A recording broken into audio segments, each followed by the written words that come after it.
Germany, I know, Israel, Greece, those all these countries, small, and middle powers that really stepped up and got it right. It's been quite fascinating to watch, and I think interesting to think about what the rest of us can learn from them. Yes, I think there's much we can learn from these countries. Kerala has done very well in India overall, and Rajasthan has not done badly either. Yeah. It's interesting. Is that because of local leadership or? Well, decentralization and very much local leadership and pre-existing institutions, vast network of pre-existing institutions at the local grassroots level. Kerala had, 2-3 years ago, they had a difficult situation, Nipah virus, which is also very deadly. But they managed to contain it through very effective intervention. So they had a playbook available for that, and they deployed it, and they managed to. And there, the various social security indicators are quite high.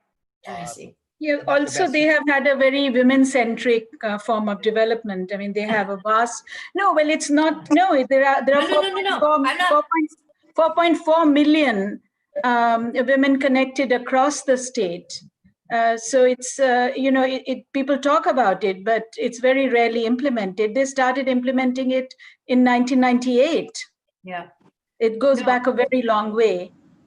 Yeah, I'm only laughing because, of course, when you look across women leaders, right, in the world, many of them did very well, actually, in terms of in fact, that's state's response. Couple of lists are, in our WhatsApp groups, these lists are sort of being forwarded.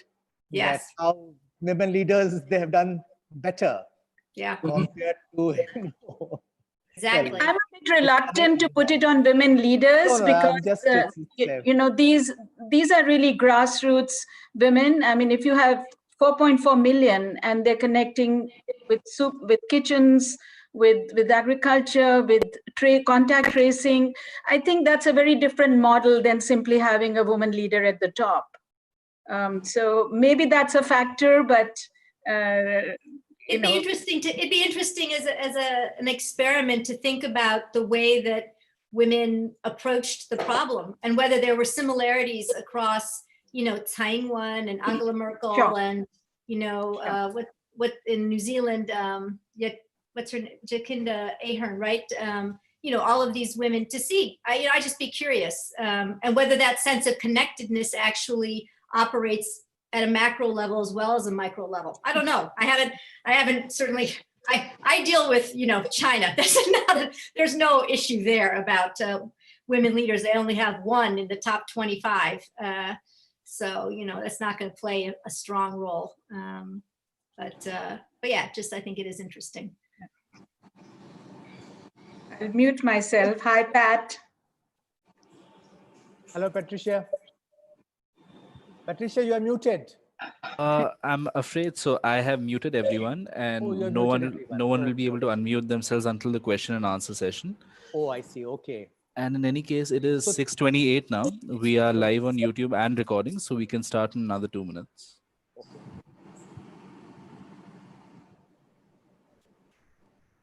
And should I keep myself muted, I guess, when I'm not speaking, right?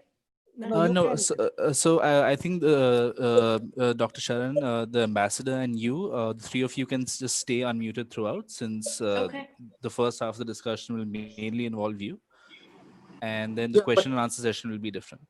But can I suggest that you mute us also once we are done introducing, making our initial comments? Because we can mute ourselves at that time. Yeah.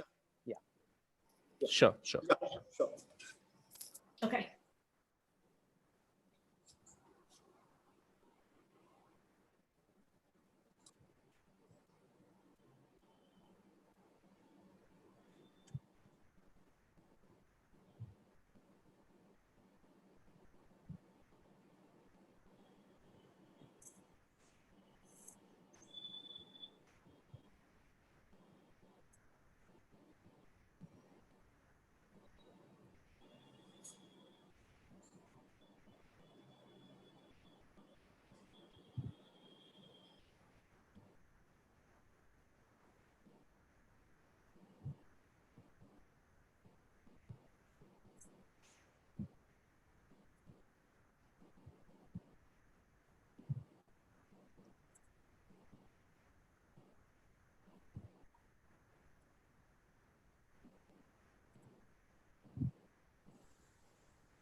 Samanvay, shall we start?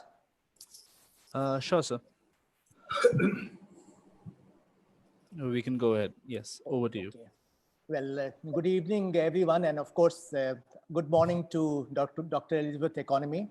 On behalf of the Institute of Chinese Studies and the Center for the Study of Developing Societies, let me extend a very warm welcome to all of you to the 14th Giri Deshingkar Memorial Lecture to be delivered by eminent China scholar, Dr. Elizabeth C. Economy. Welcome, Liz. It's a great pleasure. So it's a great pleasure to have you with us through video link. Thanks a lot for joining us at this early hour in the USA. I'm good to know and feeling less guilty that you're early riser. So it's not exactly a very early morning for you. No. Thanks nevertheless. We hope to be able to see you in person before long once we emerge out of the present trying circumstances resulting from the COVID pandemic. The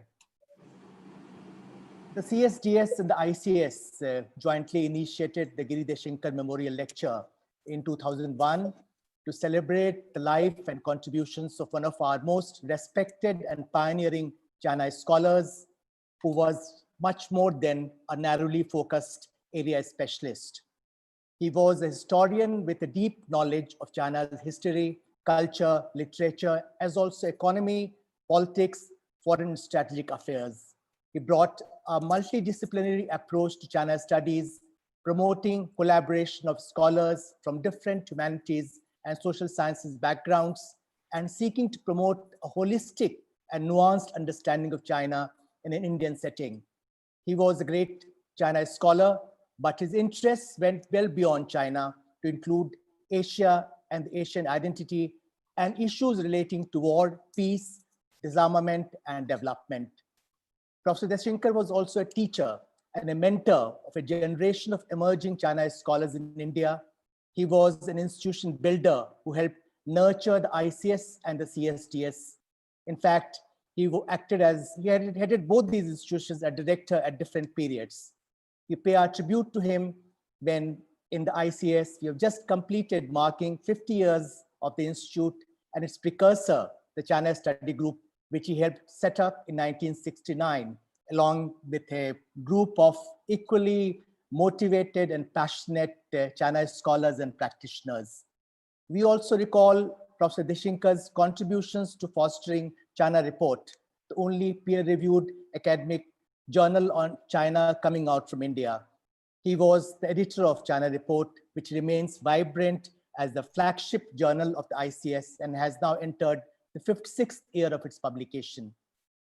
It's most befitting that this evening we have with us to deliver this prestigious lecture, Dr. Elizabeth Economy, the CB Star Senior Fellow and Director for Asia Studies at the Council on Foreign Relations, New York, and a distinguished visiting fellow at Stanford University's Hoover Institution.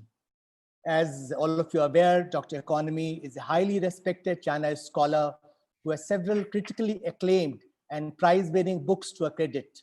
Her most recent book, The Third Revolution, Xi Jinping and the Chinese State, is widely considered as an essential reading to understand the present political landscape in China under Xi Jinping and its regional and global ambitions, priorities, and preoccupations. Liz Economy is an exceptionally perceptive and clear-eyed observer and interpreter of what's happening in China today. Dr. Economy will speak on a theme which is engaging all of us, U.S.-China relations in the era of Donald Trump and Xi Jinping. Its relationship, which has deteriorated sharply in recent years and entered a new phase of profound competition over geo-strategic concerns, economic interests, and fundamental political values, as Dr. Economy puts it. There is now serious talk of a new Cold War breaking out between the two countries. Dr. Economy will help us understand underlying issues, including domestic factors in each country, contributing to the Sino-US rivalry and its broader implications for other countries and for the future role of China and the USA globally. We'd also like her to tell us about the impact of the COVID pandemic and the upcoming election in the USA on the trajectory of the US-China strategic contestation. Liz, we're all looking forward to your lecture. Before that, let me invite Professor Avdhendra Sharan, Acting Director, CSDS, to make his remarks. Over to you, Avdendra. Thank you, Mr. Kanta. I'll be very brief. You have said much that had to be said about the speaker and about Giri. Let me first of all welcome everyone on behalf of the Center for Study of Developing Societies and the Institute of Chinese Studies. We have jointly organized this lecture over a number of years, and it's a pleasure to welcome Dr. Economy today evening to deliver the lecture.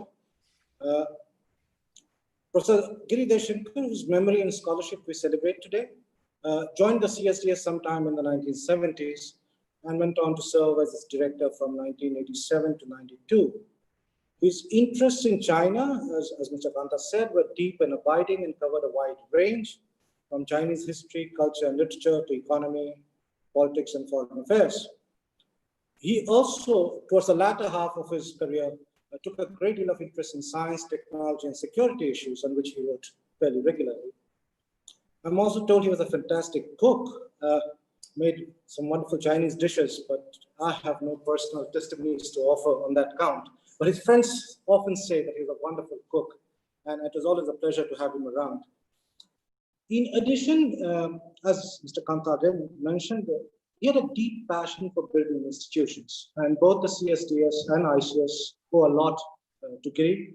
He made major contributions to setting up these institutes, to running them, and also, in addition to the work of the institute, he had an interest in a number of other issues, especially in issues related to peace, and made a major contribution to the United Nations University Program on Peace and Global Transformation. Our founder, director, Professor Rajni Kothari, fondly remembered him. And he wrote a brief introduction to Giri's work and life scholarship, in which he mentions two things which I think are fairly important in our times. One, that Giri provided in Professor Kothari's work an important voice of independent thinking in both Asian affairs and international relations.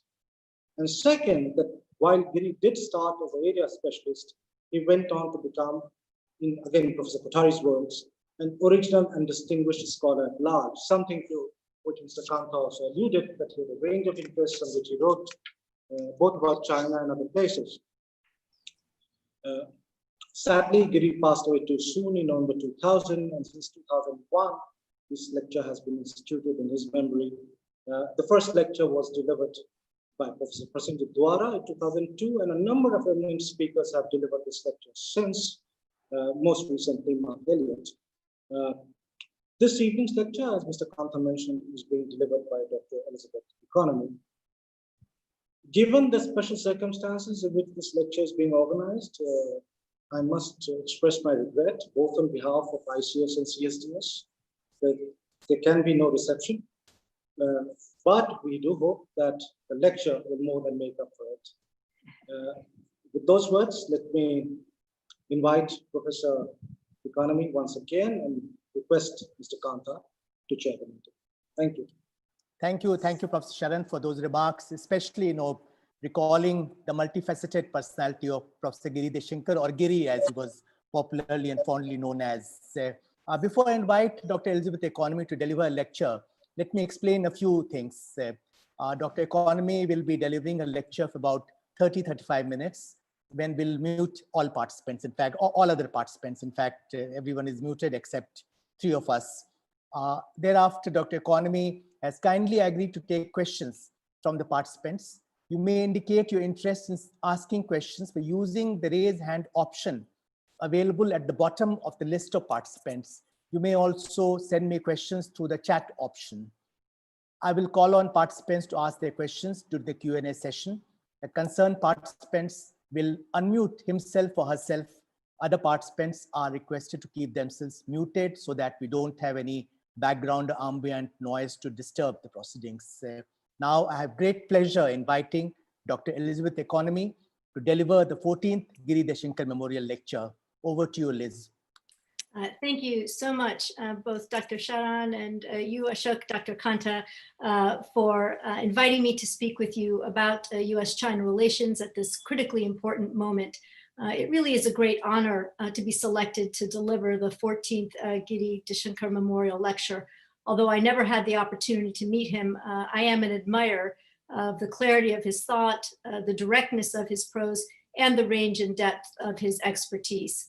I am also sorry that I cannot be there in person. I have been to Delhi a number of times and have always enjoyed the opportunity to engage with my colleagues there. However, I am grateful that technology enables us to communicate even in this most challenging time of the COVID-19 pandemic.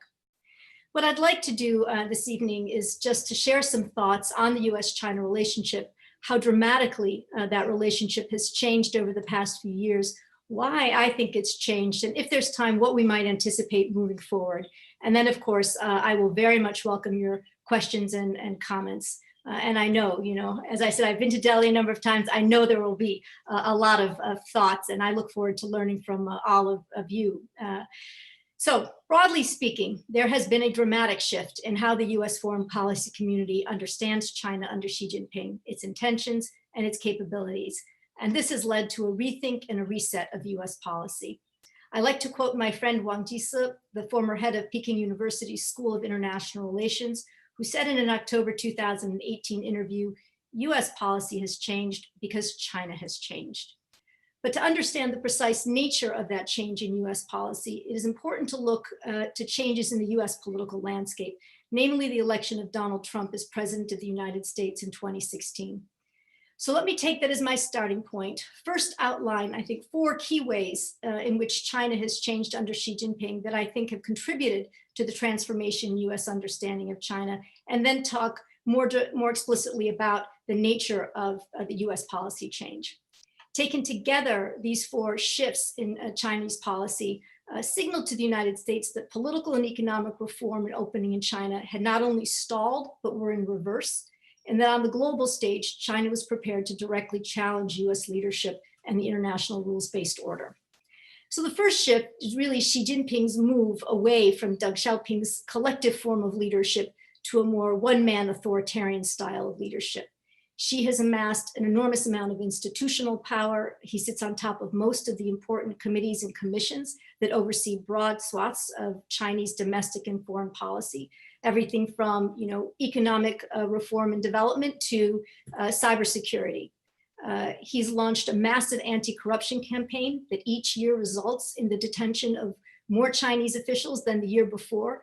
In 2018, there were more than 600,000 Chinese officials who were detained on charges of corruption. The year before that, it was about 500,000. Many people ask, is this anti-corruption campaign for real, or is it just an opportunity for Xi Jinping to get rid of his political opponents? And the answer is it's both.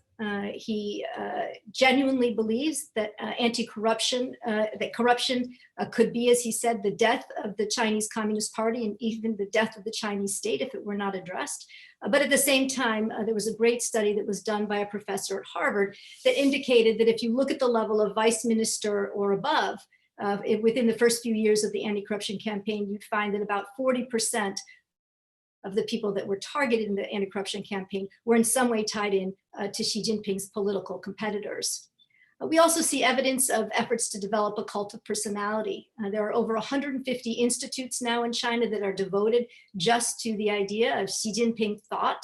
There is, of course, the famous app that all Chinese Communist Party members, more than 90 million of them, must now have on their phone and spend at least a few hours every week studying the thoughts, words and actions of Xi Jinping, then being quizzed on them and forced to turn in their quiz scores to local party secretaries. This is a type of thing that I think nobody would have anticipated, happening in China during the years preceding Xi Jinping's arrival. Most significantly, perhaps, Xi Jinping upended the 2-term limit on the presidency. This was something that Deng Xiaoping had put in place back in 1982 as a mechanism of ensuring that China would avoid the type of chaos that Mao Zedong was able to inflict both during the Great Leap Forward and the Cultural Revolution on China, that concentration of power in the hands of one man. But Xi Jinping managed, I think, to the great dismay of many people, both in and outside China, to remove that constitutional provision. And he may now hold all 3 of the most important positions: president of the country, general secretary of the Communist Party, and chairman of the Central Military Commission for life. I think it's important to remember, of course, that institutional authority doesn't necessarily equate with legitimacy. And one thing that we've seen over the course of this pandemic was that very significant voices of dissent emerged in China. There were public intellectuals who directly criticized Xi Jinping and the Chinese Communist Party, journalists who traveled to Wuhan, to the epicenter of the pandemic, to report on what was really taking place on the ground, to question official Chinese government reports.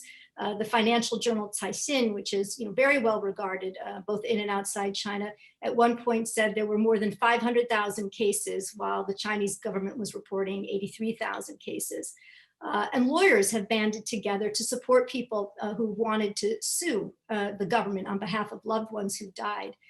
Of course, most of these people have been arrested since then, but I do think it's an important reminder that simply because we don't see evidence of dissent and discontent and civil society within China the way that we did prior to the advent of Xi Jinping in 2012, it doesn't mean that these things don't continue to exist within China. The second big shift under Xi Jinping has been the reassertion of the Chinese Communist Party back into the everyday life of the Chinese people and the Chinese economy. One of the hallmarks of the Deng era was the withdrawal of the party from many aspects of common everyday life and the Chinese economy. But Xi Jinping has really reasserted the power of the Chinese Communist Party. And the most obvious way that we see this, of course, is through the massive surveillance system that the Chinese government has put in place through cameras and phones and computers. The Chinese government tracks its citizens. It has the most sophisticated facial recognition system in the world. It's moving forward on voice recognition and gait recognition. So even if you can disguise yourself one way, the Chinese government will find some other way to track you down. And of course, the most extreme manifestation of this system is what's taken place in Xinjiang, which is nothing less than a police state at this point. Interestingly, I think the pandemic also raised questions about privacy, and we're seeing this more and more among Chinese citizens in the urban middle class, or concerns about government intrusion. And Robin Li, who is one of the founders of Baidu, for example, he's a member of the Chinese People's Political Consultative Conference, and during the discussions just this past spring, he raised the issue of whether or not the government shouldn't be rolling back some of the more intrusive technological capabilities that it put in place during the pandemic, whether they shouldn't take those back after the pandemic had basically subsided, which I think is quite interesting. For multinationals, I think there are two concerns about this reassertion of the Chinese Communist Party. First, the enhanced role of party committees within joint ventures. One of the things that Xi Jinping has pushed is to have party committees, which are basically just the committees that are made up of party members in any firm, but to have these committees play an increasing role in determining things like the investment decisions of firms, right? So when I was doing the research for my most recent book, for example, I spoke with the head of a major German subsidiary of a major German conglomerate who's based in China. And he told me that the party committee head had come to him and said that they wanted this firm to invest in a certain province in China. And he said, we have no interest and no reason to invest there. They wanted it done for economic development purposes. So he pushed back and the party had retreated. Nonetheless, this sense that somehow the party is going to play a greater role in the decision-making process of firms is one concern. And the second is really the application of the social credit system to multinationals. And the social credit system, of course, is this effort on the part of the Communist Party to evaluate the political and economic trustworthiness of its citizens, right? Using everything from the court system to phones, to individuals monitoring people's behavior on the street, to cameras on trains, to say, how well are you behaving? And they've had about 40 pilot projects underway for a number of years, but the idea is basically to sort of take into account a number of different factors. Every different pilot project had a different set of metrics, everything from, have you repaid your debts to, did you misbehave? Did you jaywalk? Did you participate in a protest? All of these can contribute to your social credit score, and then to develop a system of rewards or punishments based on your score. And at the same time now, in 2020, they are rolling out the same kind of social credit score for multinationals. And there are supposed to be as many as 300 different metrics on which these companies will be evaluated. It can be everything from, simply things like, are you adhering to China's environmental protection laws? But also it could be, are you sourcing from Chinese suppliers, right? So it could be a very important mechanism for the Chinese government to exert greater political and economic control over multinationals. So that reassertion of the role of the Communist Party is the second significant shift that has caused some concern in the United States. The third is what I would call a virtual network of restrictions and regulations that helps Xi Jinping to control what comes in and what goes out of the country. Deng Xiaoping often said that China had a lot to learn from the outside world. He welcomed foreign capital and foreign ideas into China.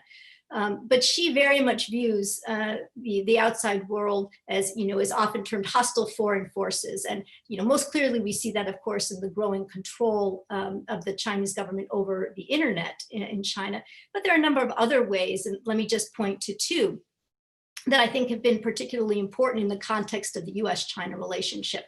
The first is a law that came into force in January of 2017 to manage foreign non-governmental organizations. And before the law was passed, there were over 7,000 foreign NGOs working in China, mostly on issues like environmental protection or poverty alleviation and education. And they were a major source of capacity building for Chinese non-governmental organizations in an area where I have long focused on the environment. For example, there was a point in time when foreign NGOs and foundations were responsible for about 90% of the funding of domestic environmental NGOs. And you'd have many of the heads of these Chinese environmental non-governmental organizations going abroad, coming to the United States, for example, and spending a few months with American NGOs learning how to fundraise or to manage an NGO. So a really extraordinary level of interaction, right, and civil society partnership that was taking place. But in the wake of the passage of that law, which moved control of foreign NGOs from the Ministry of Civil Society to the Ministry of Public Security, which already tells you sort of the change in how foreign NGOs were being viewed in the Xi Jinping administration, right, as a threat, a potential threat to national security. That number has dropped precipitously, and with it, it has really undercut one of the two most important pillars of support for a robust U.S.-China relationship in the United States, namely the sort of civil society, people-to-people kind of relationship. The second, I think, example of how Xi Jinping has moved to limit foreign engagement is through the sort of Made in China 2025 effort. And this, as I'm sure many of you are aware, was a program that was initiated in 2015. And the idea was basically that Chinese firms should control somewhere between 80 and 90% of manufacturing in China across 10 sort of significant areas of cutting edge technology, everything from artificial intelligence to medical devices, to new energy vehicles, to new materials. And so many people look at the Trump administration and think the Trump administration is really the engineer of the decoupling process. But in point of fact, China had already begun the process of trying to take control of developing its own supply chain, of managing and controlling its own supply chain across all of these 10 areas, beginning in 2015. Certainly the Trump administration has accelerated that process. But nonetheless, I think it's important to recognize sort of what China was trying to accomplish, several years before the Trump administration, in fact, started to push ahead on this front. So that's the third shift. And the fourth shift, of course, is the move away from Deng Xiaoping's low-profile foreign policy to a much more ambitious and expansive foreign policy under Xi Jinping. And let me just tick off quickly 4 areas where I think this is particularly noteworthy. The first is in terms of moving from staking claims around sovereignty to realizing them. And we see this in the South China Sea, in Hong Kong, in Taiwan. Even in the midst of the pandemic, China made moves in each one of these areas, right, to advance its claims. And certainly we saw in June, China taking steps to exacerbate tensions on the border between India and China that resulted in a significant loss of life. So one is in this area of sort of sovereignty. The second for the United States has been a growing concern over Chinese economic and political activities within the United States. So whether political influence through Confucius Institutes or Chinese government officials' influence over Chinese students in American universities, the hollowing out of core US technological advantages through the acquisition of US companies or investments in startups or intellectual property theft within universities or via cyber theft. All of these have become a source of very significant concern in the United States in ways that they were not previously. Belt and Road Initiative, of course, is China's grand scale infrastructure initiative that Xi Jinping announced in 2013. It began really as an effort to export Chinese overcapacity, to link lesser developed parts of the country to external markets. It was all about hard infrastructure. But as we've seen over the past 7 years, it has morphed and evolved into something far more ambitious, right? There's the digital Silk Road, that's fiber optic cables and e-commerce and satellite systems. There's the Polar Silk Road to connect China to Europe more directly. There are efforts, China developed its first military logistics base in Djibouti, concerns that there are more bases, I think, to come. Certainly China's control over many ports, more than 70 in more than 35 countries, gives rise to concerns that, the PLA may be able to not only to dock, but may be developing, more permanent presence in some of these countries, and then political influence. And I should say this is a source of some debate in the United States, certainly. The degree to which China is attempting to export its political values. I tend to be on one side of the debate, which is to say that when Xi Jinping says that the China model is one that other countries can emulate, and you look to see that China is conducting cybersecurity seminars through its Belt and Road countries and helping Tanzanian officials to control dissent and do real-time monitoring of the internet, that we should take him at his word. And then in fact, China is using the Belt and Road and other mechanisms to export authoritarianism. But many people think that in fact, these are all defensive measures and we don't need to be so concerned about this. And then finally, Xi Jinping's call for China to lead in the reform of the global governance system. And I think here, if we look at the United Nations, China is putting forth many, many new initiatives around human rights, around internet governance. It has pushed its Belt and Road Initiative, through more than 24 different UN agencies and programs. And I think there is some justification for the concern that has been voiced globally, not just by the United States, but by other countries as well, about China's influence in the World Health Organization, and whether or not that did contribute to the WHO perhaps not being as forward-leaning as it should have been in its recommendations to the rest of the international community as the pandemic began to spread. So for the United States, I think these 4 shifts point to a China that is both more repressive and authoritarian at home, more ambitious and expansive abroad. And this has 2 important implications. First, that China now directly challenges US values and interests across a wide spectrum of issues. And second, that the traditional US policy of engage but hedge is no longer adequate for managing the relationship with China. So now let me quickly pivot to how the US has responded. The transformation from the Obama administration policy during 2012 and 2016 to the Trump administration policy from 2017 until today has been stark. The Obama administration approach was really classic engage but hedge. Basically, this meant that the Obama administration worked to integrate China into the current international system in the belief that China would develop the necessary norms and institutions that would not only make it a responsible stakeholder in the liberal international order, but that it would also encourage progress on domestic political and economic reform. The hedge element of this, of course, was working with allies and partners to maintain leverage in case China didn't move along this path. By the end of the Obama administration, however, I think the overall assessment, even within the administration itself, was that with the exception of the climate partnership, which contributed to the Paris Climate Accords, and for a short while, the cyber agreement between the United States and China, that the US had ended up in a relatively weaker position vis-a-vis China. China hadn't made any of its promised progress on economic reform.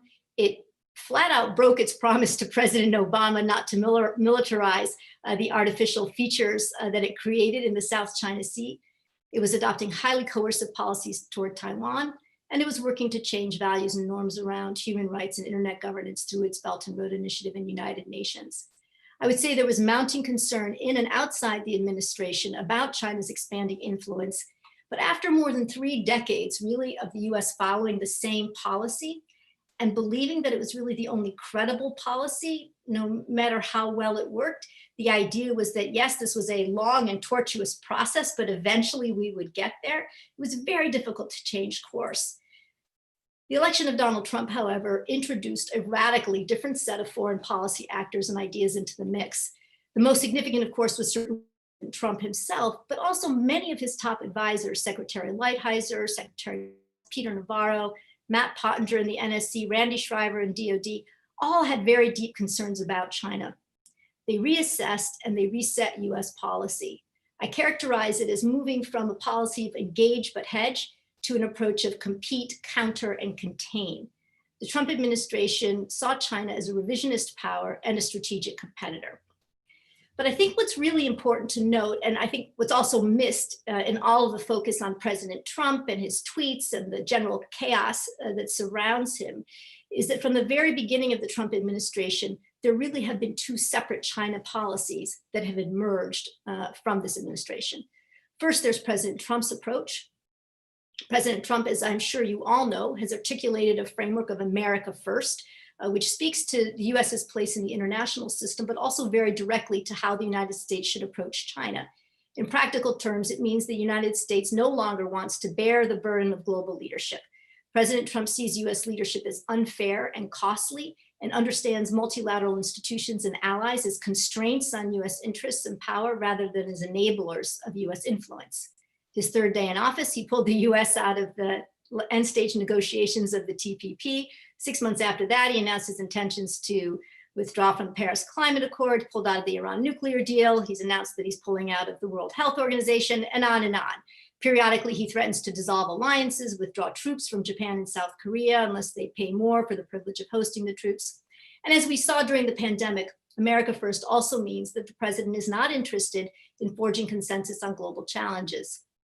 US leadership has fallen dramatically short, both at home and abroad. The president has a preference for unilateral action and bilateral negotiation.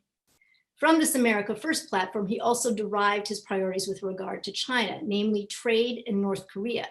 These are the 2 issues that he believes are most directly and immediately important to the welfare of the American people. And these are the 2 issues that he has pursued almost to the exclusion of all else relative to China. But the president's approach doesn't really capture the entirety of US policy toward China. In many respects, his narrow focus has allowed for others in his administration to advance a much more expansive effort that reflects a much stronger commitment to US leadership on the global stage, a far more internationalist and multilateral approach to US foreign policy, and a much broader range of issues that are considered critical to US interests than the president naturally supports. This second set of foreign policy priorities, I would argue, is broadly shared by senior members of the Trump administration, Congress, and the US military. Let me just offer a couple of examples, and then I'll tie up with a point or 2 about looking ahead, and then open the floor. So one of the most noteworthy elements of this policy, of this broader policy, is the framework of the Quad and the free and open Indo-Pacific. These were ideas, of course, that were introduced by Japan over a decade ago, and of which India is one pillar, along with Japan, Australia, and the United States. The revival and the expansion of this notion represents an important effort to support norms of the international rules-based order, including freedom of navigation, free and fair trade, sovereignty, and good governance. And if you look across a wide range of US policy and initiatives and actions over the past 3.5 years, I think you'll see these ideas reflected very clearly. So for example, in the South China Sea, the United States has not only increased its own freedom of navigation operations from 4 in 2017 to 9 in 2019, but has encouraged Australia, India, Vietnam, Japan, the UK, and France to reinforce freedom of navigation norms with their own naval activities. With regard to the Belt and Road, the US has led the call for countries to take a second look at how their Belt and Road deals are structured and the debt that might be incurred. The US Congress passed the BUILD Act that created an entirely new institution, the Development Finance Corporation, where multinationals from all countries can go for financing on preferential terms for high quality infrastructure projects. And it created the Blue Dot Network with Japan and Australia to provide consulting and certification process for businesses and countries to ensure quality control and infrastructure development. Similarly, the United States is now leading the charge within the United Nations to push back against Chinese efforts to use the UN to advance its own domestic policy concerns. Look, President Trump does not care about the United Nations. He's called it, no friend of the United States.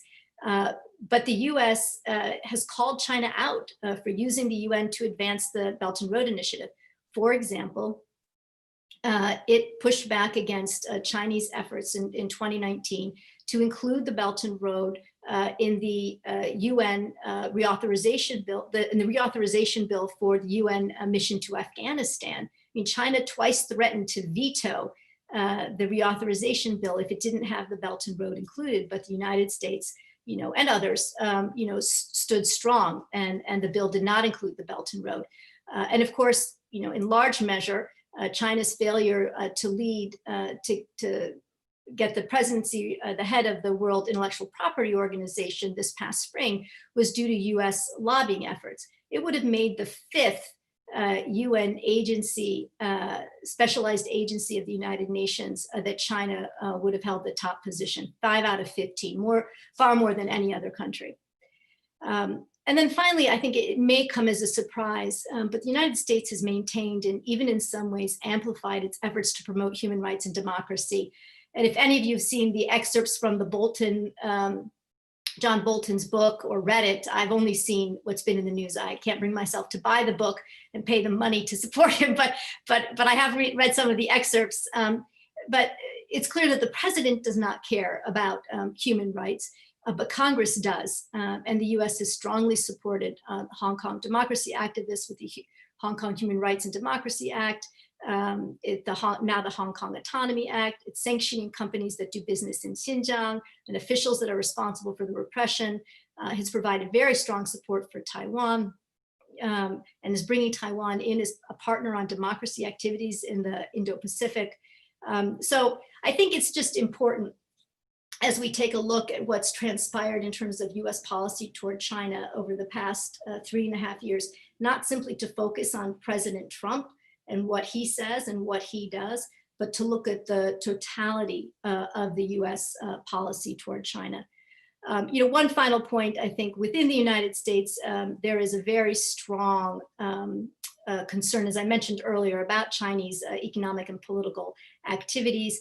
And this has contributed to rising anti-Chinese sentiment more broadly through the US population, but also, of course, to this push toward decoupling, not only against Huawei, but more broadly concerns about US technology advantages, developing trusted supply chains, and somehow preventing China from hollowing out the US technology industry. So where does all of this leave us? Probably the worst time in US-China relations since Tiananmen in 1989. I think there's widespread, although not uniformly held belief that China poses a systemic challenge that is bent on advancing its system globally and undermining the liberal international order, that is stealing technology, that it wants to replace the US as the dominant power in East Asia and globally. And COVID-19 only reinforced a sense within the United States that China could not be trusted. At this point, there is no formal dialogue outside of the trade dialogue going on between the United States and China. So what might change with the Biden administration? Let me just make a couple of very quick points. First, I don't think that the fundamental understanding of China is going to change. I think the rhetoric will change. I do think that there will be more debate. There will be more voices that will argue for a better understanding of how US actions affect China, perhaps a push, a greater reluctance to punish China without having a sense for whether or not there will be a real impact. Certainly, there will be a turn back to the United States considering and leading on issues around global challenges, more of an emphasis from the president, not simply members of his administration, on partnerships and allies, a greater focus on developing US resilience, so investing in the United States at home, and perhaps, I think, looking to try to find an area or two of common ground and common purpose with China to keep that Cold War that Ashok mentioned at the outset, to keep those lines from hardening. So let me stop there. I hope I've piqued your interest and have provoked some questions, and I look forward to your questions and comments. Thank you very much. Thank you very much, Liz, for that brilliant lecture, for bringing out with such great clarity, lucidity, and understanding how US-China relations have changed so dramatically in recent years. You pointed out that US-China relations have changed, and China has changed. You have brought out various major shifts that have taken place in both China's domestic politics and its foreign policies, and how those changes have influenced the whole context of US-China relations. You argued that the change started taking place during Obama presidency, when there were a whole lot of concerns about China, but then policies pursued over 3 decades, those policies essentially continued until President Trump and his administration brought into being a radically different approach towards China, when the shift, as you argued, took place from engage and hedge to counter and contain China. You also brought out some changes that might take place if we have Biden presidency come November elections in the USA. You have, as you mentioned, given much food for thought. I'm sure there'll be a whole lot of questions. We look forward to a very stimulating dialogue. Before I start the Q&A session, it gives me great pleasure to recognize the presence with us this evening of Ms. Priya Deshinkar, daughter of Professor Giri Deshinkar. Thank you very much, Priya, for joining us this evening. Now we will start the Q&A. Priya would like to say something? No, I'm just absolutely delighted. It's actually the first time that I've been able to attend one of these memorials. I know, that's why we are so happy that you are with us. So much pressure. This is fantastic. And I really enjoyed Liz's lecture and learned so much about China and the US relations, as well as their respective policies. So thank you for that. And thank you for all the wonderful tributes to my father. It really makes my heart swell with pride and remembering him in this way. Lovely. Thank you. Thanks. Really a joy to be here. Thank you very much, Priya. Now we'll start the Q&A session. We have with us Jyoti Malhotra, who is National and Strategic Affairs Editor of The Print. Print is our media partner for the event. And we'll start the Q&A by inviting Jyoti to raise some questions. Jyoti, will you unmute yourself and start? Yes, thank you so much, Ambassador Kantha. Thank you for asking me to ask the first question. And thank you, Professor Economy. It's been it was fascinating to listen to you on the US and China. My first question is about where we sit here in India. You know that Indian and Chinese troops have begun the process of withdrawal in Ladakh. These are the first reports that have come in, and there are reports also that the special representatives of India and China have been in touch with each other. Now, this is happening in the wake, again, newspaper reports say, in the wake of conversations between India and the US, and a growing closeness, a partnership, if you like, between India and the US on countering and containing. These are your words, and I don't know if India is going to be party to that. But what are your views on this? Well, thank you for the question. I mean, again, I'm sure everybody on this in this discussion is aware that the United States, longs for a greater partnership with India, and that we recognize that India is reluctant to, jump to one side or jump to another side. Obviously, there are complicating factors. India's strong ties with Russia. The fact that it is a neighboring country, shares a very long border with China. It wants to increase its trade opportunities with China. I think we recognize all of this. But I also think that the Indian government sees challenges that Xi Jinping poses, not only in terms of its own border, but more broadly, perhaps, in the Indo-Pacific, in the Indian Ocean, in areas that India has traditionally considered its own backyard. And I think, in terms of India as the largest democracy in the world, we do share values and commitment to norms that underpin the liberal international order.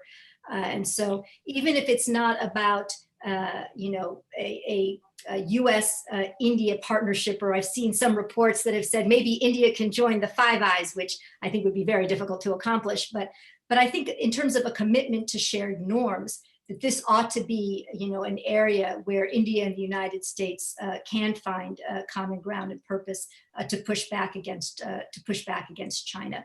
And it's the Trump administration that is countering and containing. It's not my personal policy. Right. Thank you so much. Thank you, Ambassador. That's all I have right now. Thank you, Jyoti. Now I'll invite Ambassador Shankar Menon, our former National Security Advisor and Chairman of Advisory Board of ICS, to ask the next question or questions. Ambassador Menon. Thank you, Ashok, and thank you, Dr. Economy, for that really brilliant lecture. I think that was really, it opened our eyes to a lot of things. But I want to go back to where you started. You said China has changed. Do you think China could change back? It's an unfair question, I realize. It can't change back, but it can change forward, right? And yes, I don't think that this is the end of Chinese history. And I firmly believe that, as we saw, in the midst of the pandemic, that there are strong voices and even within the very top leadership, that there are concerns about Xi Jinping and overreach and disagreements about how best to pursue China's national interest. And again, merely because we're not privy to them, doesn't publish everything in the media the way that it does in India and the United States, doesn't mean that there aren't these discussions and debates going on, and that there won't be strong push in the future for a more open political system, and one that would be more in line with sort of the values that are represented in the liberal international order. Having said that, I don't think it will be easy for China to get there at this point in time. And I do think it will, I don't expect Xi Jinping to have some new awakening, for example.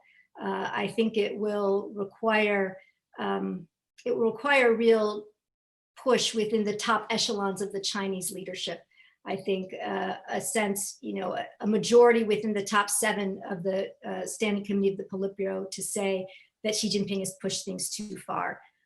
It could have been that the pandemic might have served as that inflection point. It doesn't appear that it has, but I think we can see some of the fault lines in the system. Just as I don't believe that engagement, should be over and that engagement didn't work, as some of my good friends and colleagues have argued, I think engagement has had a profound impact on China. I also don't believe that China can never, emerge from this period and reform politically and economically. So will you have another question, sir? Okay. For our next question, I'll move to chat box. Tilak Jha, he has a question. Tilak would like to ask you a question directly. Please unmute yourself. No, sir, I think I have typed the question. It's primarily that, do you see the US ready to play second fiddle to China in the coming years? If and technology gap keeps shifting in favor of Beijing, and if not, do you see the US doing enough to ensure it remains on the top of these charts? Yeah, thanks. No, I don't think that the United States is ready to play second fiddle to China. I think that there's a strong presumption within the United States, both sides of the political aisle, Democrats and Republicans, that the United States both wants and needs for the greater good, both of the United States and much of the rest of the world, to remain a leading power. And in terms of the technology race, look, I think we're beginning to delve more deeply in a more granular way into the areas where China actually does have a real advantage and where the US really retains a significant advantage. And there is, a lot of hype that comes out of Beijing, around things like, China is going to be dominant in artificial intelligence simply as a result of the massive data that it is going to have access to. And while initially I think the US has been on the defense and we've been like, oh my gosh, actually now we're beginning to look and see that in many areas, that's simply not the case. And in AI, for example, it's not all about how much data you have access to. And similarly, we look to see the difference between, what's called invention and innovation. And when you look at sort of areas of basic research and where you have breakthrough technologies, it is still the case that the United States and other countries lead, whereas China is much more still in the vein of innovation and process innovation. And when you think about sort of the amazing companies that China has produced, like Alibaba or Tencent or even Huawei, it's really not about their own technological breakthrough inventions that has set them apart and ahead. So I think, we still have room, but it will require us to dig back down in, to recommit to investing in our educational system and in our research. But I actually am not, I am not so worried about that. As long as we move forward in the next election, I feel reasonably confident that the United States can move ahead. Thanks, Liz. The next question is from Bina Agrawal. Well, you have partly answered this question. Bina would like to know whether you expect US policies towards China to change substantially if there is a Biden presidency compared to policies President Trump is pursuing. If so, in what direction? Will he go back to Obama's approach? If not, what kind of changes you emphasize if there is Biden presidency? Sure. I mean, I think, again, that there will be some tempering of rhetoric, certainly. I think there will be an effort to find areas of common purpose and common ground. Hopefully, we'll get back on board with climate change and, partnership and coordination with China on that front. I think in areas like pandemics, I think there will be a sense that these issues of sort of global import are areas where we should try to forge a common approach, or at least a coordinated approach. But in terms, again, of our fundamental understanding of China and the direction in which it's moving and the challenges that it poses to the United States, to fundamental values and interests of the United States, I don't anticipate that that is going to change. In terms of the decoupling effort, the pushback on Huawei, I think these things have been put in motion. And there may be an effort to look at things, as we say, to use a scalpel instead of a sledgehammer. In some respects, the Trump administration has, rethought the policy, has reset it, and now maybe it's time to recalibrate it. But again, I think the fundamentals of US understanding are not going to change. Thanks. For next question, I invite Ambassador Saurav Kumar. He has raised his hand to ask the question. Thank you. Saurav, can you unmute yourself? Yeah. Can you hear me? Thank you. Thank you very much for a very good presentation. You mentioned US-China policies, US policy towards China at two levels, President Trump and the administration. My question is about that. His approach, disappointment with multilateral institutions, has left the multilateral institutions entirely or largely at the mercy of the Chinese, out to expand their influence.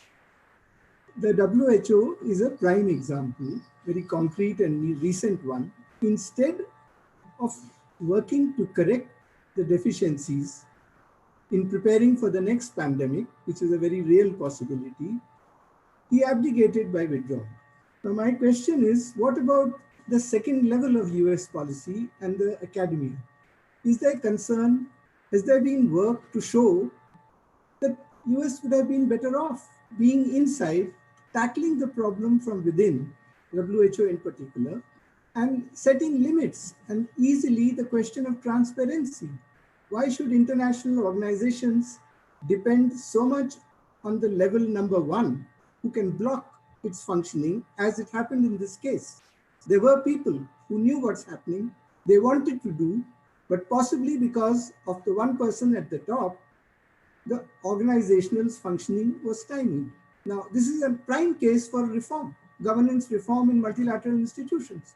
So we've left the full. So this is, I have another question, if the chair will allow later, that is about China. Thank you very much. Great question. I think, yes, the Trump administration policy can be seen as an effort to deny Chinese leadership, while at the same time not actually advancing a very affirmative case, right, within these international institutions. And so I think that is an area where a Biden administration would do things differently. There is widespread agreement in many parts of the academy that the United States needs to re-engage, right? And so at every step of the president's withdrawal from various, different international multilateral institutions and his threats, there are huge outcries of concern from, the broader US foreign policy community. I think there is, again, recognition among many that these institutions need to be reformed. But in order to do that, right, you have to be engaged. And so, again, I expect that a Biden presidency will both say, yes, this did not function well, and it cannot be allowed to happen again. But the way that we're going to do it is not going to be to withdraw, to take our marbles and go home and say we're not going to play, but in fact, to get back in there and to work with our partners and allies to lead.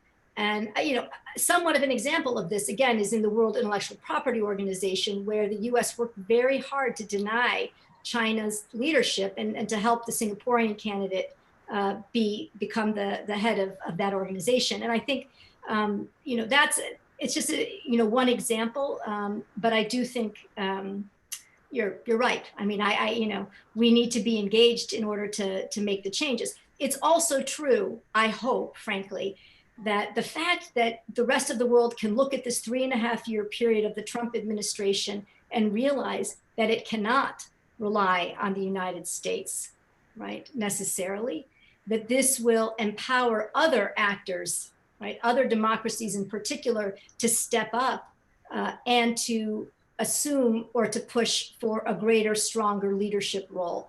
And I think we've seen that happen in smaller areas where the Trump administration is withdrawn, and the Canadians or the Netherlands or other countries have stepped in to the breach.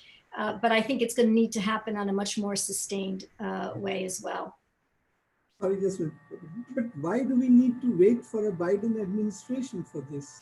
I was asking if the academia and the establishment cannot point out the dysfunctionality of this approach, and even under Trump, an alternative approach. Sorry. Unfortunately, these are a few areas where the president has pulled the plug, and the academy, no matter its, the hue and cry that has been raised, and even whatever, people within the administration, right, are pushing back against these kinds of actions, cannot seem to reason with him. And this happens. I mean, frankly, we can't even get our president to wear a mask, right? So, I don't know what you expect.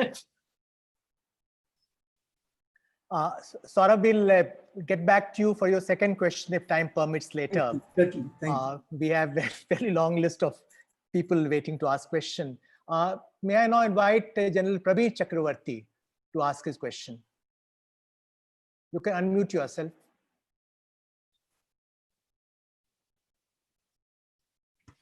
Yeah, I'm unmuted. Well, thanks a lot, Elizabeth, for a beautiful lecture. I have a very simple question. I've often read and you often suggest that the biggest enemy of the Communist Party are the Chinese people themselves. And you brought out exactly what Xi Jinping is doing towards this. Do you think Xi Jinping will remain in power with all this going on and with the United States companies also moving out?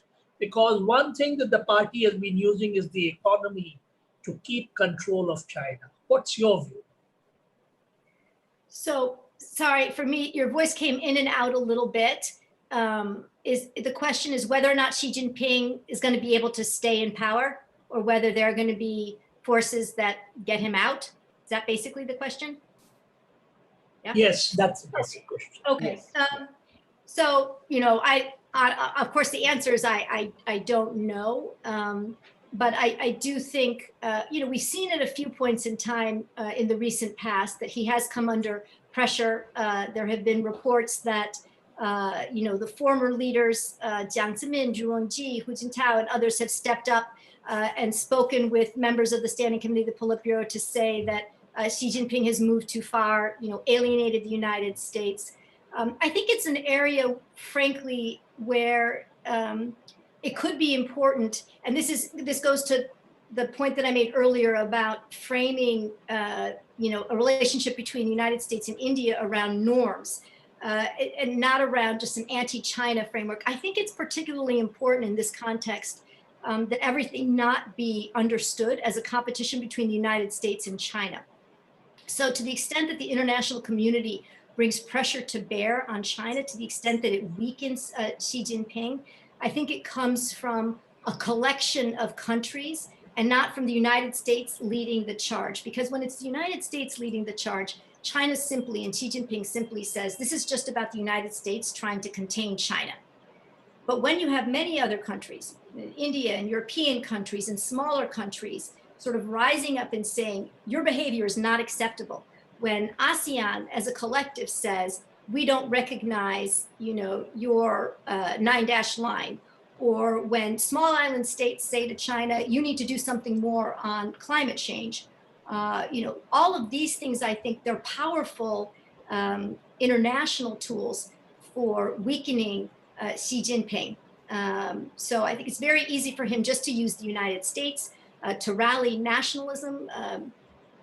So I think that's one source. And the second source is, I think, what you were also suggesting, which is, the Chinese people themselves.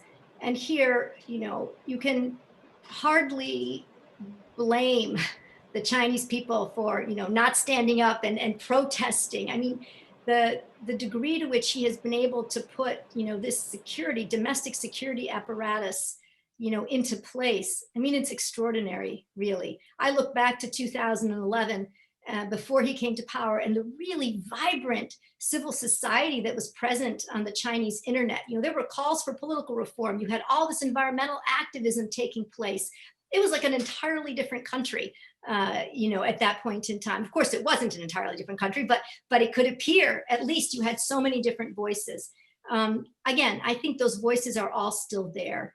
But we've seen in this pandemic period that even when they come out and they push, that Xi Jinping still retains the power to squash them.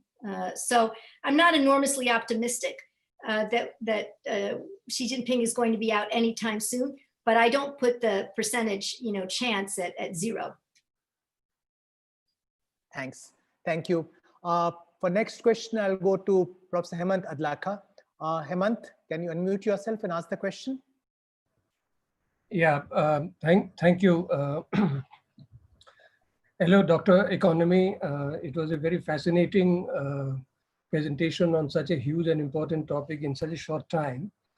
But I would like to draw your attention to one aspect which did not figure in the discussion so far, and that is China and Russia coming together. And also, I mean, maybe, I don't know, because it's not considered important in the American discourse, or, I mean, I'm asking this thing because there's something very interesting which has happened 3 days ago in Beijing.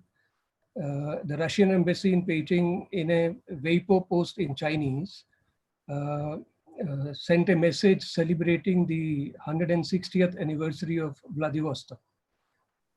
And that became a very controversial message, and it enraged many Chinese, especially the strategic affairs commentators, because in the message, Vladivostok was also mentioned in Chinese by the Chinese name before it became Vladivostok during Qing dynasty.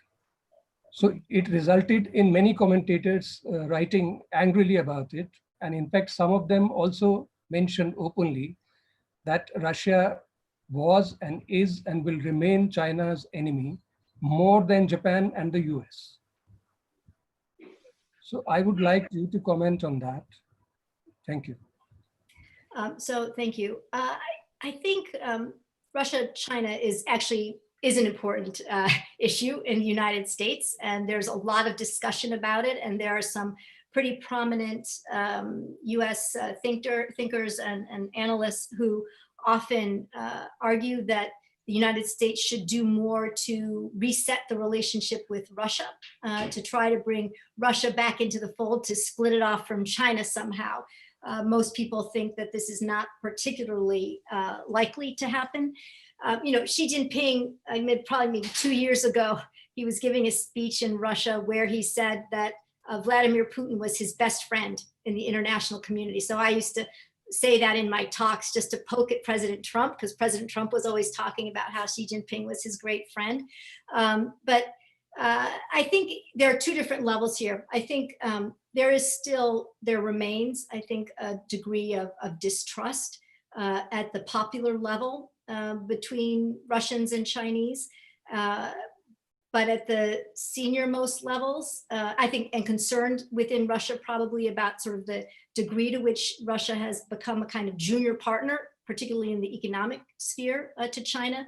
And as China continues to develop, for example, its own weapons capabilities, that aspect of Russian sort of superiority is also being much diminished.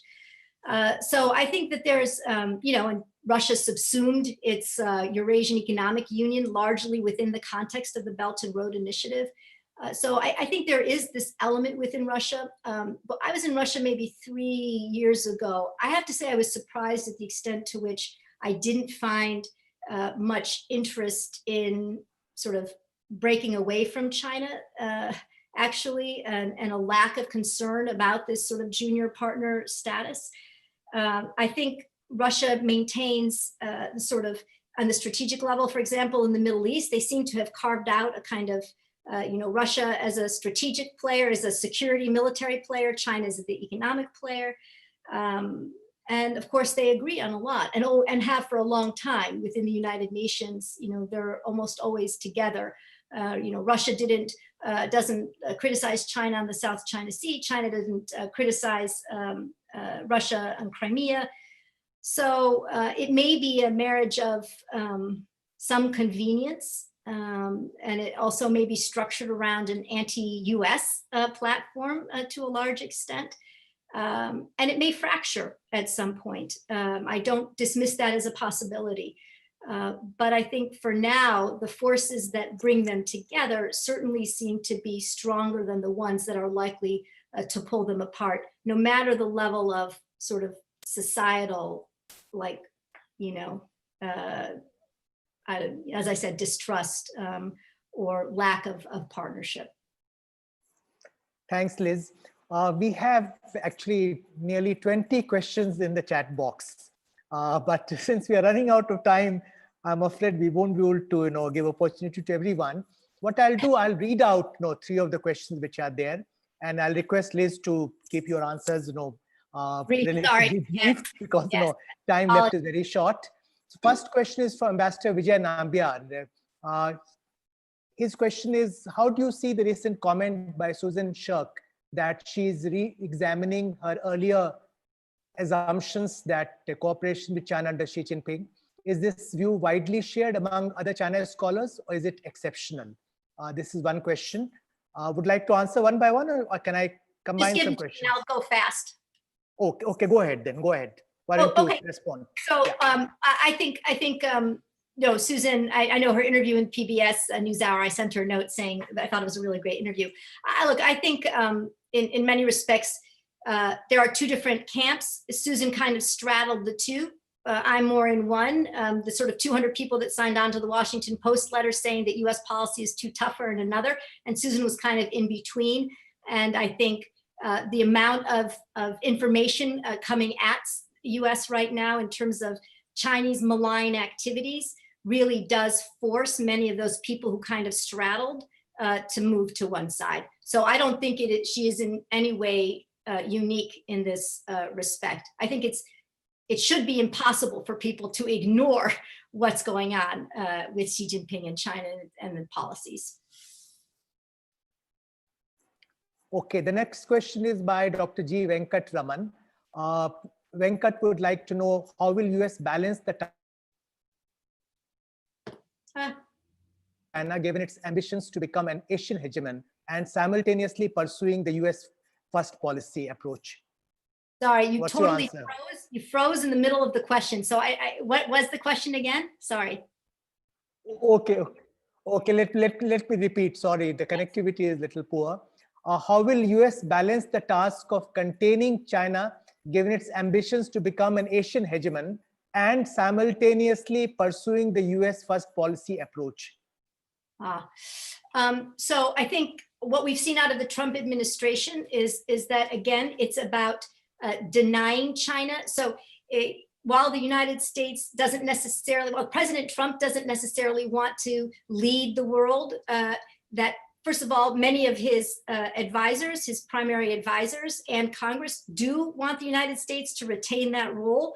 And so again, while President Trump maintains this very narrow focus on his trade issue and secondarily and much more distantly now North Korea, all of these other players continue to push forward, the military and others, on this effort to ensure that the United States retains a primary role in East Asia and on the global stage. So I think they do it by running around President Trump. And as long as their aims don't directly conflict with what he wants, they seem to be able to continue to push forward with the policies that are necessary to maintain some degree of US leadership in the region. Thanks. Our next question is from Arun in chat box. Arun would like to know, to what extent would US be able to bring Europe along in its approach to China, or will Europe forge a different course on China? So I would say this. I think the United States has really done a great job of alerting the world to the challenges that China poses and to this sort of new China under Xi Jinping. It has not done necessarily a great job in its diplomatic outreach. Of course, the president is terrible because he treats our allies and partners the same way that he treats China, sometimes even worse than he treats China. Nonetheless, I think we've begun to see in a number of countries, in Europe, shifts, from the UK to Greece, other countries now on the Huawei issue, for example. Many countries are starting to follow I don't want to say the US lead. I mean, Japan and Australia banned Huawei before we even started talking about it.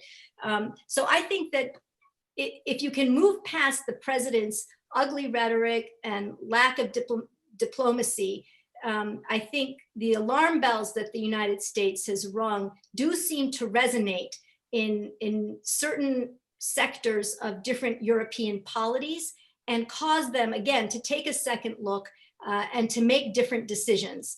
And so I think this is important. And Congress also, has moved forward with this interparliamentary group on democracy. And I don't know whether India is part of it or not. It's not just with the Europeans, but I think this is a very important initiative. Again, so across Congress and members of parliament globally, right? Democracies uniting, right? To talk about, to think about, and to coordinate policy on China. Because, legislators play an important role, obviously, in sort of thinking and discussing and debating foreign policy. So I think, can we bring Europe along? Europe is going to make its own determinations, its own decisions, and country by country, it's a little bit different. But I would say that right now, the landscape from the US perspective in Europe is much better than it was, say, a year ago with regard to China. Thanks, Liz. There is a question from Manjushri. She would like you to comment on what's US policy on China's agenda of territorial expansionism. What's the US agenda? No, what is US stance on China's agenda of territorial expansionism? Yeah, US stance is stop, and push back, perhaps not as effectively as we would like. China managed to, name 80 new artificial features, 55 of which are underwater in the South China Sea in the midst of the pandemic. And, it's pressing forward with its claims. But again, gradually, more and more countries seem to be becoming aware of China's expansionism, of its flouting of international norms and international law, and sort of being willing to step up and to engage. And I think that is just critically important. It just cannot be all about the United States pushing back by itself, not only because we don't have enough power to make a difference, but also because it just it makes it too easy for China. And so I think it's really about bringing allies and partners into this game on a normative framework. Okay, the last question is from Tanishka. She would like you to comment on US-China Cold War and whether it can become a nuclear weapons race between the two countries. Oh, I certainly hope not. It doesn't actually seem to be moving in that direction right now. And I think the Biden administration will get back on top of the nuclear issue when it comes to power, hopefully in November. But I am concerned about this hardening of lines that's taking place right now. And if we don't get a new administration in November, I am concerned about the potential for, again, there not to be, any way out of this, downward spiral. I'm all in favor of very tough policy toward China, but I'm not in favor of, some form of a Cold War emerging where, we have such limited forms of engagement and, limited opportunities to think about global challenges, et cetera. So we'll have to wait to see. But I don't think that's not an issue, I would say right now, that we have to add to all the other issues of concern in the United States about the state of the relationship with China. So hopefully we're not going to have to add that one in the near future. Thanks. Thank you. Well, we still have about 10 questions, but we have really run out of time. So I must apologize to others who wanted to raise questions. Liz, would like to make any concluding remarks? No, just thank you so much to everybody for your great questions. I have to say, sometimes in my trips to India, I come from China to India. And when I get to India, it's like everything blossoms. It's not just all the flowers, but it's also just the creativity, the openness of thought, the debate, the argumentativeness, which wasn't on display here, but I really just enjoy, engaging with all of you. So thanks very much. Well, thank you very much, Liz. It was really a great pleasure to welcome you to this webinar this evening. As we mentioned earlier, we would like you to come to India in person before too long. Let's hope that the present pandemic situation eases up and it becomes possible for you to return to India for another trip. Thank you very much. I'll not try to sum up your remarks because your presentation and your answers to a large number of questions which have been raised have been so rich, textures, nuanced, that it will be futile on my part to try and sum up and or even try to bring out what are the major takeaways of your remarks. But let me just tell all the participants that the proceedings of this webinar have been live streamed through YouTube, and the recording will be kept both on our social media platforms and website, as also on social media platforms of our media partner, The Print. So you can refer to the recording at your leisure in future as well. Thank you very much, Dr. Elizabeth Economy, for making it possible to deliver the 14th Giri Deshingkar Memorial Lecture.